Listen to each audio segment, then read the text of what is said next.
கோலி talk Kollywood news. Kamal Gautami பிரிவுக்கு senior நடிகை காரணமா? கமல் கிட்ட இருந்து கௌதமி பிரிஞ்சு போனதுக்கு ஸ்ருதி ஹாசன் தான் காரணம்னு சொல்லப்பட்டு இருக்கு.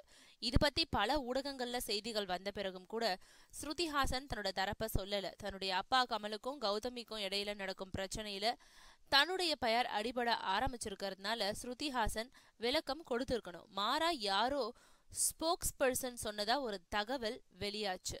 அந்த ஸ்போக் பர்சன்ஸ் யாருன்னே தெரியல. இதை வச்சே ஸ்ருதி ஹாசன் தான் இத்தனை பிரச்சனைக்கும் மூல காரணம்னு பேச்சு திரையுலகத்துல அடிபடுது. இது ஒரு பக்கம் இருக்க, கமல் கௌதமி இடையிலான பிளவுக்கு சீனியர் நடிகை ஒருத்தவங்க தான் காரணம்ன்ற தகவலும் அடிபட ஆரம்பிச்சிருக்கு. சபாஷ் நாயுடு படத்தோட படப்பிடிப்பு அமெரிக்காவில் நடந்த போது கௌதமி டிசைன் செஞ்ச ட்ரெஸ்ஸை ஸ்ருதி ஹாசன் போட மறுத்ததுனால கௌதமிக்கும் ஸ்ருதிக்கும் தகராறு ஏற்பட்டுச்சு.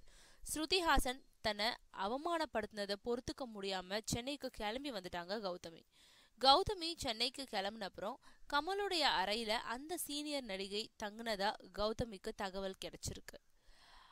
அவருக்கு பிடிக்காத வேறு பல சம்பவங்களும் அங்கு நடந்ததா தன்னுடைய விசுவாசிகள் கிட்ட இருந்து கேட்டு தெரிஞ்சுக்கிட்ட பிறகே கமல் கிட்ட இருந்து நிரந்தரமா விலகும் முடிவு எடுத்தாங்களாம் கௌதமி.